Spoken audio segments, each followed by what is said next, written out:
So కొడుకు కోసం ఒక బండి కొన్నాడు, ఆయన దగ్గర ఒక బండి ఉంది, ప్లస్ నగదు కూడా.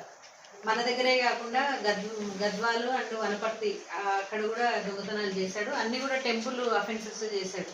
అంటే ఇది చూజ్ చేసుకోవడానికి ఏంది అని మేము అడిగితే ఈజీగా చేయొచ్చు అనేసి. ఎందుకంటే మనకు చిన్న చిన్న గుళ్ళు ఊరు చివర అక్కడక్కడ ఉంటాయి, ఎవరు జనం సంచారం ఉండదు అనేసి అట్లాంటి గుళ్ళని ఎంచుకోవడం జరిగింది. సీసీ గుంటలో 2, పెద్ద మందడి ఒక 2, మానవపాడు 1, ఇటిక్యాల 1, పెబ్బేరు, కొత్తకోట, వనపర్తి టౌను, మద్నాపూర్ ఇవన్నీ కూడా చేశాడు. అన్నీ కూడా టెంపుల్ అఫెన్సెస్.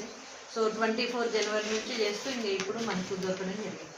ఇతన్ని మనం అరెస్ట్ చేసి రిమాండ్కి పంపిస్తున్నాం. ఇతని దగ్గర నుంచి మనం 2 బైక్స్, నగదు ఏవైతే మనకు ఆ వెండి సామాన్లు అవి అమ్ముకొని ఉన్నాడో ఆ నగదు కూడా దొరికింది. అదంతా కూడా సీజ్ చేస్తాం. చిన్న చిన్న ఈ మన గోల్డ్కి సంబంధించినవి, గోల్డ్ ముఖ్య గోల్డ్ చైన్ చిన్న అంటే మనకి జరిగి చాలా రోజులేదు కదా, 10-15 రోజులు.